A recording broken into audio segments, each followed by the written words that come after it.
Let's watch the dev update. I'm Paul, also known as Pabro. And I'm Andre, also known as Medler.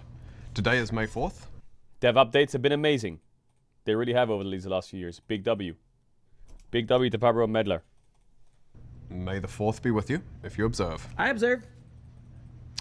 Alright, anyway, we're here to talk about Season 2, Act 2. To kick things off, we wanted to give you a little bit of info about our new champion Locke, who will be slinging nails and taking names on the Rift in patch 2613. It's not time for Locke to step completely out of the shadows just yet.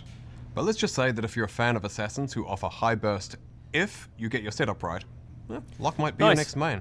Outside of Locke, though, we have an Solo queues update here in Mayhem, and the team will talk about that right now. Howdy gamers, I'm Flux. And I'm Eduardo Cadmus Cortejoso. And we're here to talk to you about ARAM Mayhem. To start, actually working at the ARAM Mayhem team on Riot is probably like one of the most fun areas ever. You're just like, what can we do that no one else can do because it'll break the game, but how can we break the game to make because everyone wants to break the game. We just wanted to let you know that it's been such a fun ride working on Mayhem since its launch in October. You've all been playing a ton, and we've had a lot of fun watching your highlights, like being the tiniest little Twitch and living your ultimate rat life. We're also working on some planned updates for 2026 right now, and have just started talking about what 2027 could look like as well. Speaking of which, let's talk about the update that will be going live in 2612, as well as some of our longer term goals for updating Mayhem moving forward. First up, we're removing the trait system. Our intention was to give you more ways to strategize when picking augments. Plus it could provide some wacky alternative playstyles you'd never think of, like Stackosaurus Yumi, for example. But rather than providing increased strategy, it often felt like you lost options because it was trolling not to choose a traded augment. And on top of that, beyond this illusion of choice, it just feels giga bad in games where you just get unlucky and can't level up any of your traits. At the same time, we know that some of the trait effects have actually been really fun to play around. So while we're scrapping traits, their effects will continue to live on in the form of new augments. So don't worry, you'll still get to go wee woo. I don't understand the t-shirt. I eat cement. Wee woo. Or get an absurd amount of stacks in your game. Outside of removing traits, we've also got some changes to augments, including around 50 new ones. And in addition to more of the augments that you've come to know and love, we're also adding an entirely new kind of augment, ability augments. These ability augments will help enhance champ abilities and can manifest very differently depending on which champion takes them. One example is multi-shot, which splits projectiles, shooting them in different directions. So if you take this on Blitzcrank, you might grab over half the team in one hook. Or if you take it on Vel'Koz, you can fire 3 plasma fissions, with each splitting into 2, so you can do some next level geometry and proc your full passive in one ability with the proper triangulation. Our goal for Mayhem is to keep the fun, fast-paced experimentation while adding a healthy... What happens if you throw Lee Sin Q and you hit 5 people and you press Q? Where do you go? The amount of variety with each update. We'll be doing these thematic updates with augment drops, balance updates. Balance within reason. And that would be sick. You hit 5 people with your Lee Sin Q, and then you press Q and your champ splits into 5 when you all hit, and then you come into 1. Within reason. And we'll continue to experiment above all else. We want Mayhem to be home for the memers, the dreamers. What if I flash Miles Harold? Wants to Does find it land on 5 people? Fun that the mode can offer. That's just scratching the surface for what we have planned for Mayhem, but you can find more in the new dev blog that we released today. In other ARAM-related news, we're going to try something out in a couple of regions for a few patches. It's a thing you can buy for 1350 RP called ARAM Wardrobe. It lasts for 30 days and lets you use most epic tier and below skins released before 2026 in ARAM and ARAM Mayhem. We'll be testing in Oceania and Brazil, so let us know what you think, whether you get the chance to try it out, or if you just... Do they still have that thing where you can upgrade everyone's skin in the lobby? ...have questions and thoughts. Okay, speaking of skins, you know what Season 2 really needs, Andre? I'm sure I have no idea what you're going to suggest, Paul. Demons at the beach. Hue, Brand, and Prestige LeBlanc will be coming out in the Sinful Shores skin line in patch 26.12. And after that, we'll have High Noon skins for Akshan and Locke, as well as Broken Covenant skins for Aurora, Shen, and Jin, who will be our MSI RevShare skin. Then in July, we'll have the 2025 World's Winners skins, and our Victoria skin for Season 2 will be everyone's favorite knife cat, Rengar. All right, shifting gears a bit, we want to talk about a new, old, experimental rank queue that we're trying out. Ranked 5s will be running at set times on weekends from June 26th I think this will be fun. to September 6th. We know that for a lot of you, playing as a full 5-stack is how you most love to play League, and we want to explore more ways to give 5 stacks I like shared ranked 5s. competitive experiences Make your outside team of flags, name. which isn't always. They need to make it full so you can make the team name, make a team logo, all that stuff.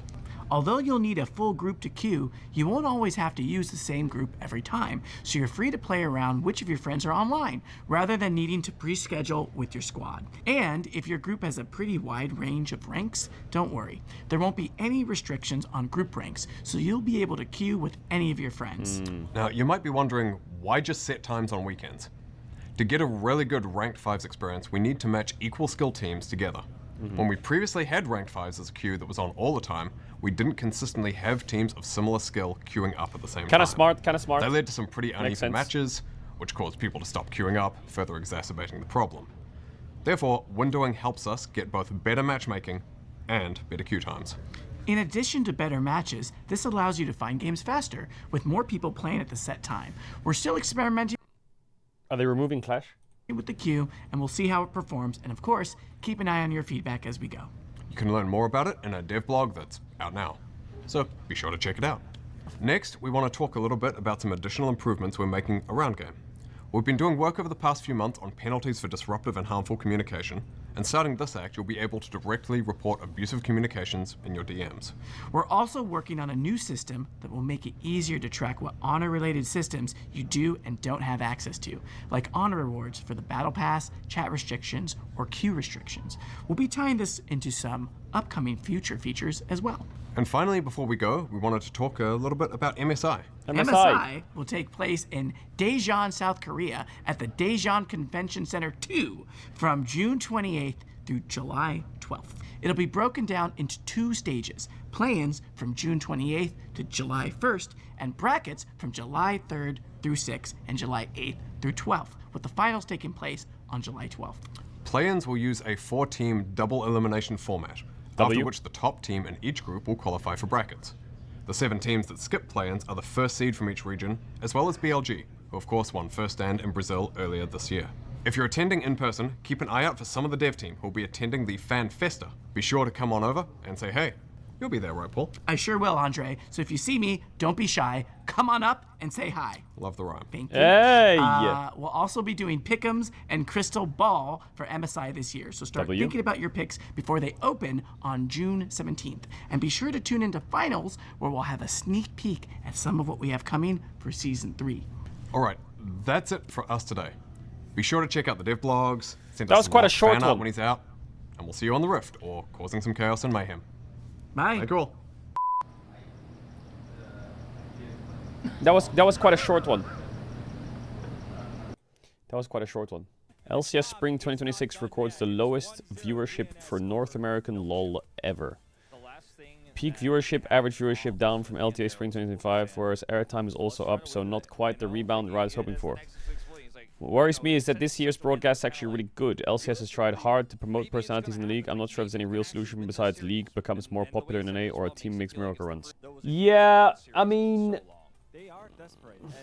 there's like a lot of things you can point to. You can be like, we can change the name, we can change the format, we just need more player personalities, we just need teams to put in more effort.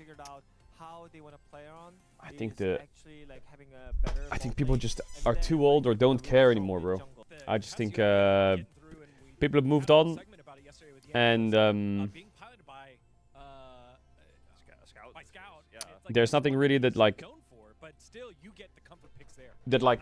attaches fandom to anything in the league, IMO. You know what I mean? There's no like, I get that there's no player or player personalities and the team personalities. There's nothing that really attaches like the fandom to the league. But I think it's also kind of late. I don't think there's anything unless it's like insanely big that'll bring people back. I don't even think if you remove franchising and open the circuit in NA specifically, they'll fix anything. Jinxie's trying. Jinxie's making some good league content. How much of that's going to impact the LCS viewership? I think it's like 1% maybe. Maybe if he starts co-streaming it and covering it, it'll be a bit more, but even then after that, I don't think it's gonna like, not to be a negative Nancy, but I think that if he was to co-stream like a finals and then just stop, then I think it's not gonna do much. the allure to the league would be that Jinxie would be co-streaming it. It wouldn't be that the league is fun to watch suddenly. And then when he's gone, that allure is gone already. So then you're just left with the league. Like, the reason LEC, this might sound kind of like, I don't know, I don't want to be that guy. But I personally think the reason LEC is not in a spot like this is because of content creators and streamers and teams made by content creators. And like all the co-streaming stuff. If there was no co-streaming and there was no content creator-led teams, it would just be cooked. The only thing that would like bring people back is I don't know. So like if like that's what I mean. The long-term allure of a co-streamed final from Jinxie will increase the number on your screen that says peak viewership, but it won't impact anything if it's just one series. It needs like a long-term solution, like Jinxie and fucking XQC and whatever start making teams and put in all their effort and shit to like increase viewership for the league itself across a longer spectrum. But to be fair, at this point, I think it would hurt their stream more than it would give anything in the long run. Yeah, but Ludwig and Moist Critical are there. No, I get that Ludwig and Moist Critical are there, and I get that Disguised Toast is there. Okay. I don't want to be that guy, but I think that they have Ludwig, Moist Critical, and Disguised all have the formula ready. But there's one more step in the formula that makes like fan sentiment higher and gets everyone interested in your story. And it's when you start winning. Like if they were to have, if Disguised made it to an international and like did well in a group stage and Disguised was like on site, that's when the spark hits. You know what I mean? I think it's if you let it brew and then they start like and then they start winning, I think that's like the final piece to a lot of puzzles when it comes to like branding and shit. Because no one's gonna care if you just keep if like if LR, let's take LR for example. If we went to tier 2 and we just fucking lost every game, and we like finish like 2nd here, 4th here, 8th here. After a year, people would just be like, whatever. But if we like made a finals, it's like a lot of people would be like turn their heads, you know? Like Forsen. Well, Forsen did a content team. There is an allure to a content team which is hate watching, you know? I think a lot of people were like preying on downfalls maybe. But like the intentions of those teams in NA are really good. Like Disguise, bro, he fucking rocks up and co-stream his teams all the time, and he's like super giga invested in their winning, their well-being, the growing of the team. Just nothing's clicked yet in terms of like success. I don't know. I don't even know what the long-term fix is. I don't know. It's just full chopped. Because I even think that if you introduced the younger generation to League, they can't just watch League. They're not going to know what the fuck is happening. They're going to need to play the game for at least a year to understand anything that's happening. It's not like CS where you just turn it on and watch them click heads. So the long-term gain you get probably from the newer generation playing League is probably like a year or two in the down the line. Afterwards, I think it makes sense. Sponge is, it's not like a. It's not a. It's a long-term fix. More success than the Fury, but Sponge definitely has. What do you think will happen long-term? I don't know. My long-term view of fix is just biased as fuck. Well, it's just League. I think League of Legends viewership in domestic leagues will just go down. It's only ever gonna go down. Domestic league viewership will only ever go down. IMO. The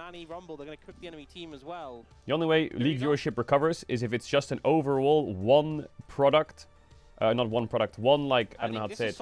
I think it's gonna be good in team fights. Like if you can see DNS versus Fnatic, or even fucking Nongshim versus FlyQuest. Compared to any other stage of the game, the early game has every few weeks. Yeah.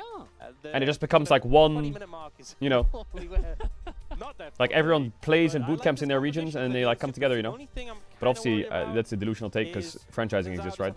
And you can't just like piss 200 million on the ground and then just burn it and then shit on it and dance around it and then just move on. No, not a unified league. No, not a league. No. I would say like some kind of CS style system with like tier 1 teams, tier 2 teams, but tier 1 being like the G2 BLG Gen Gs and the tier 2 being like middle of the pack domestic leagues or whatever. Could be the reality. You know, like in football you have like the Champions League, and then you have like the other league that people go to that they didn't qualify to or some shit. It's definitely on the lower end in terms of the difficulty scale. Everybody can go in at the same time. I guess the best way to put it is I think after 10 years, people are just, to the surprise of absolutely no one, people just don't give a fuck about regular seasons. They just don't give a fuck. Alright, Domestic regular seasons are only ever going to go down in viewership. There's just no fix. In a very long time. There's no like mysterious fix. I mean, it's you can have like temporary big influencers step in. Apart from the exhaust, I guess. It has value against the But exhaust. after novelties wear off, like regular seasons are... You can cleanse the exhaust. Whereas like open qualifiers, the tournaments, That's kind of the only real and value like you're getting from it, which I mean, it's still a decent this amount. whole major We've minor seen the system and stuff barrier like heal this, I combo think this is still always going to potent, be in terms of early trades in the lane, where it's at. and that won't be available.